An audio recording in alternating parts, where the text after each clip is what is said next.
안녕하십니까, 박철우입니다. 2021년 하반기 집 팔아야 하나의 2부 시간입니다.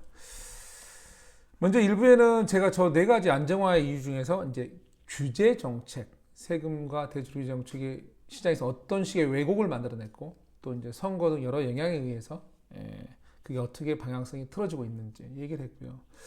대규모 공급 정책은 우리가 보통 공급에 장사 없다 해서 이제 이사 대책과 오세훈 시장님의 민간 주도 이게 속도를 내니까 뭐 공급이 다 되면 문제 없는 거냐, 그렇지 않을 개연성이 크다. 그 이유는 이제 과거의 얘기와 같이 섞어서 이 빈틈을 보여드렸고요. 그 다음에 이제 오늘은 금리 상승 부분이죠. 미 장기 국채 금리 상승하면서 한동안 말이 너무 많았죠. 금리 상승이 강하게 나타날 것이고 거기에 대한 문제가 심각할 것이다. 거기에 대한 얘기를 좀 할 거고요. 이제 마지막으로 이제 양극화 심화, 힘든 분 많죠. 초양극화 일어나고 있죠. 즉 잠재 수요층이 줄어들고 있는데 매수 세력에서 무슨 소리냐? 절대적으로 올라갈 수 없다. 근데 그렇지 않다. 사실은 양극화를 먼저 겪었던 전 세계 나라도 마찬가지지만 다른 요인들이 있다. 그걸 얘기하는 시간입니다. 물론 폭등 얘기하는 거 아닙니다. 주거를 보고 실수요를 생각하고 자산 폭락을 걱정해서 뭐 실거주 못하는 분들에 대한 얘기니까 좀 보시기 바랍니다. 자, 금리 부분인데요. 금리 전쟁이란 표현을 제가 썼습니다. 금리 전쟁, 전쟁이죠.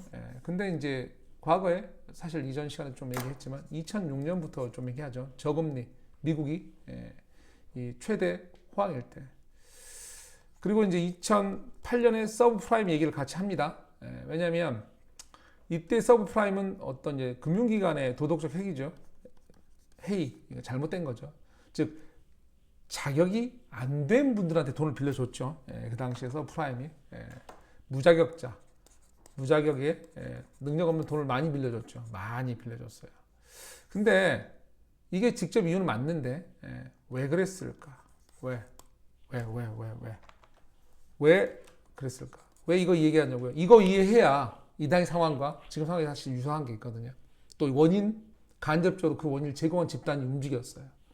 그래야지 금리의 장기적 방향성, 그러니까 정말 금리가 이렇게 폭등할 거냐, 아니면 찔찔 좀 올랐다가 다시 찔, 다시 좀 올라서 찔, 그래서 장기적 방향성은 거의 비슷하게 갈 거냐, 한동안, 즉 장기적으로 금리가 폭등할 일이 있느냐 없느냐를 답을 내려면 그때부터 이걸 좀 알아야 돼요.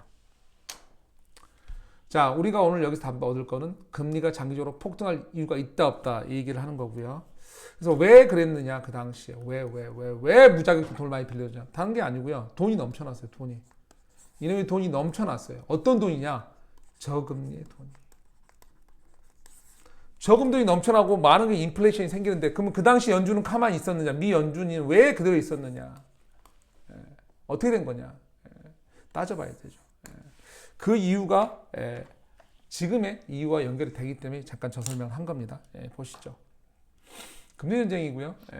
기사들이 이랬습니다. 3월달 기사입니다. 3월 9일 한국경제 기사고요. 치솟는 미 국채 금리, 걱정되죠. 이런 기사들이 있었고 또 다른 기사 그냥 쓱 볼게요. 국채 금리 손 놓은 연준. 연준이 왜 손 놨을까요? 왜? 연준은 과거의 경험상 알죠. 누군가가 있죠. 누군가가 저거를 바라만 보지 않을 것이다. 누군가 들어올 것 같다. 너 나하고 같이 머리싸움 해볼래? 넌 반드시 들어오게 돼 있어. 그 누군가를 기다리고 있었을 수 있다. 그 얘기를 알려면 아까 이제 그 당시 움직였던 2006년, 2008년에 보시면 됩니다.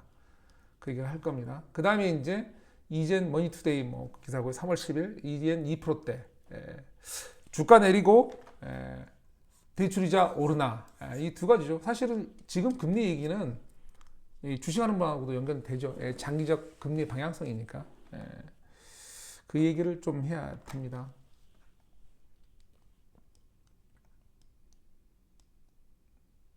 자, 이제 수도권 집값도 당연히 좀 이제 금리 때문에 얘기 나오는 거고 있고요.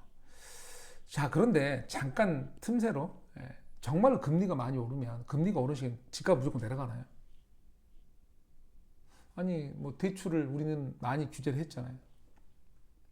오히려 현금 장사, 우리 강남 보면 현금으로만 살 수 있게 만들었는데 더 올랐죠.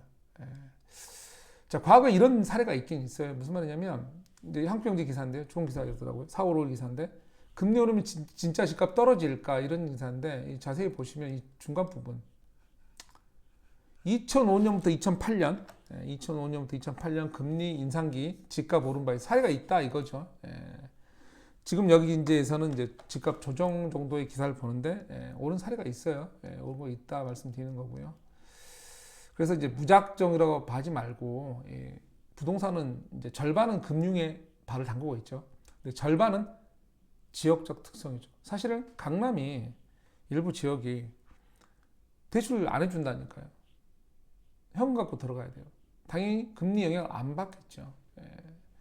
역설 같은 건데 지역적 특성, 즉 부동산은 이 부동산이라는 거는요.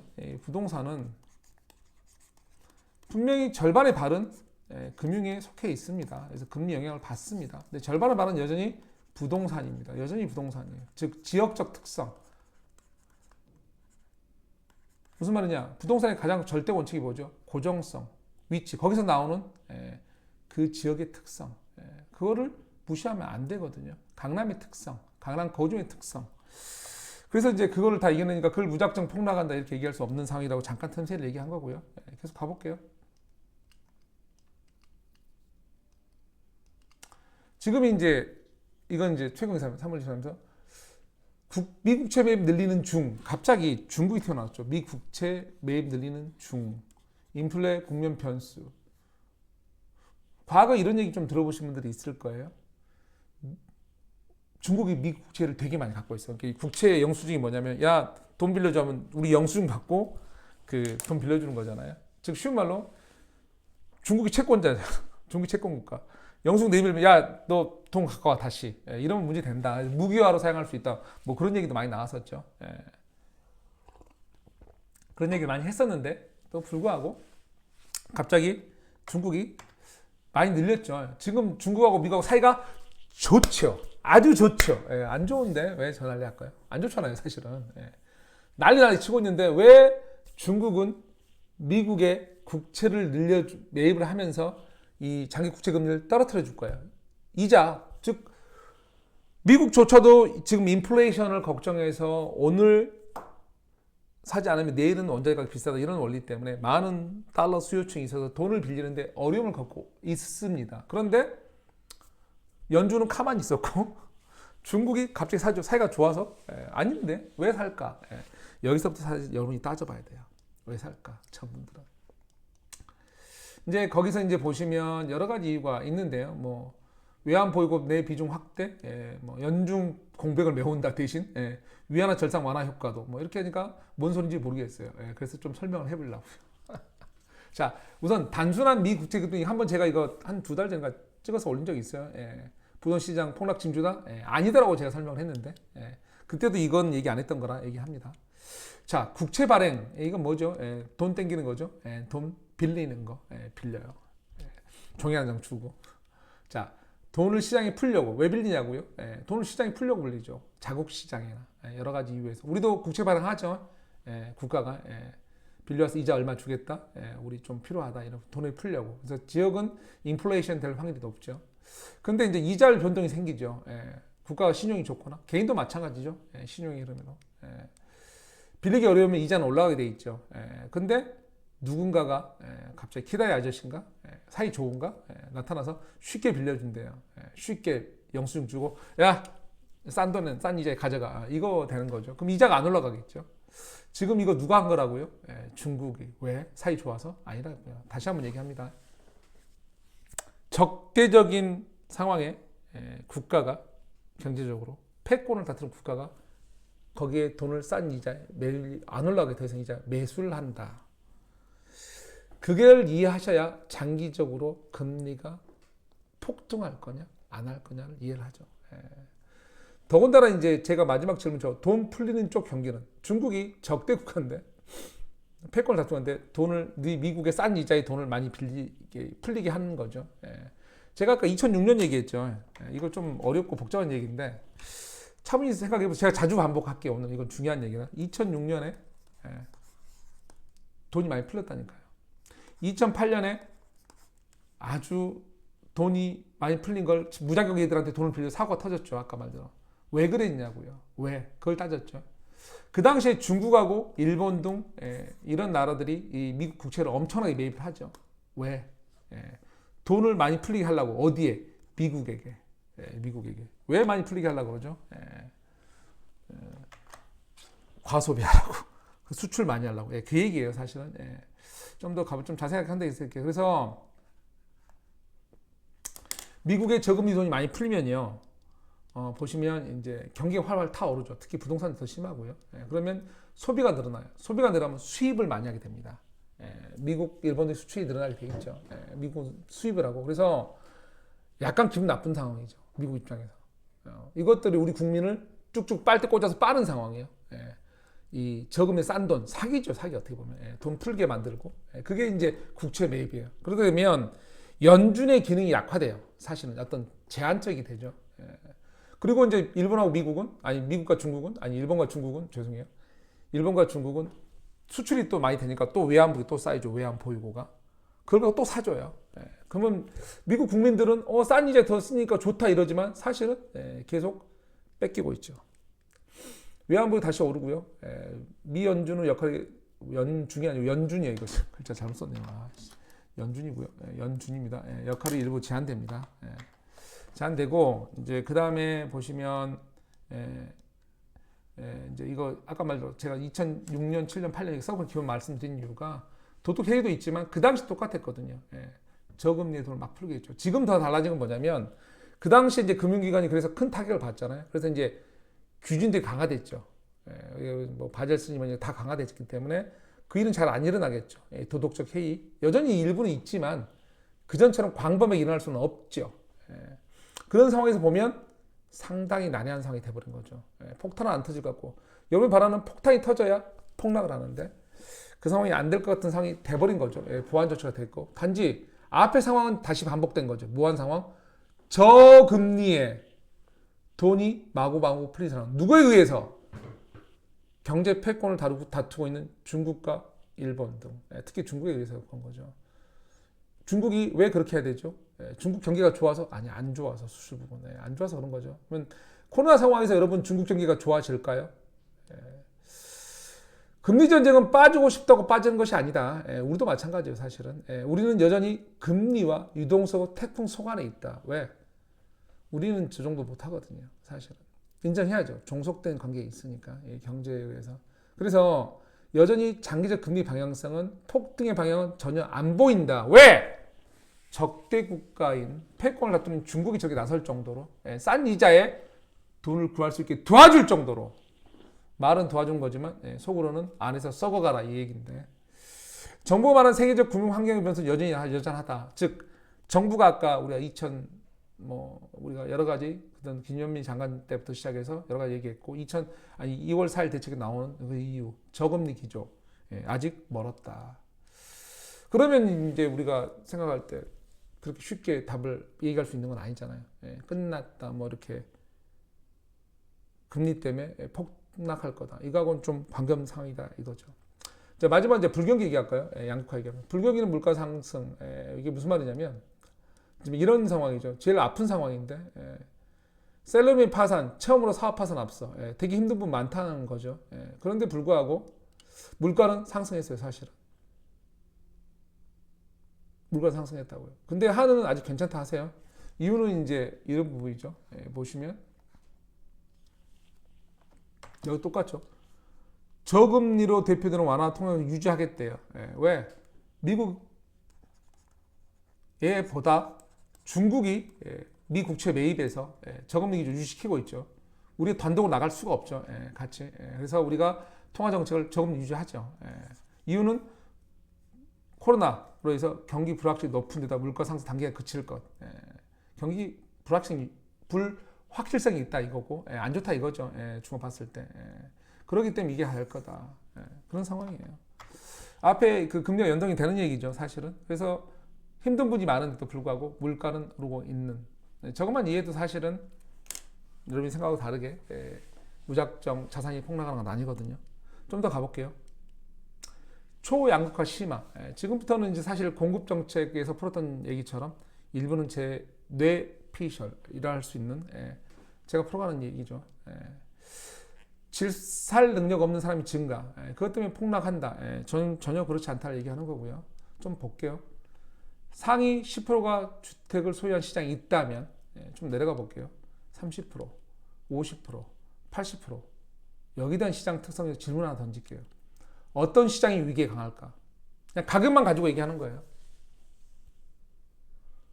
자산, 소위 소득이 높은 10%가 주택을 대부분 갖고 있고 나머지 임차인이에요. 그들 10%가 왔다 갔다 거래를 하죠. 그럴 때 그런 시장, 외부 충격. 그 말은 소득, 자산이 능력이 큰 사람들, 건강하다 하니까 큰 사람들이 소유하고 있는 거예요. 그러면 한마디로 경제 위에 강하죠. 당연히 상위 10% 있는 시장. 보셨잖아요. 지금 강남. 보셨잖아요. 압구정 현대. 어떤 시장이 변동이 적을까? 위기에 당연히 상위 시장이겠죠. 저는 특성을 갖고 있어요. 그래서 여러분 생각하는 것처럼 우리가 생각하는 가격의 변동만 가지고 보면 그렇지 않거든요. 그래서 정부가 이제 주택 수가 제한을 거는 거죠. 그래서 정부는 이제 양극화를 극복하는 정책을 펴고 있죠. 그게 뭐였냐면 이런 거죠. 다양한 임대주택 공급이죠. 이번에 이제 이사 대책이나 기타 뭐 여러 가지 보면 어떤 지역은 자세히 보면 임대촌 만들어 그러나 좋은 게 아니죠. 더욱더 그러면 기존에 그런 게 없는 지역의 어떤 희소 가치나 상대적 비교 가치가 올라갈 수도 있는 상황이거든요.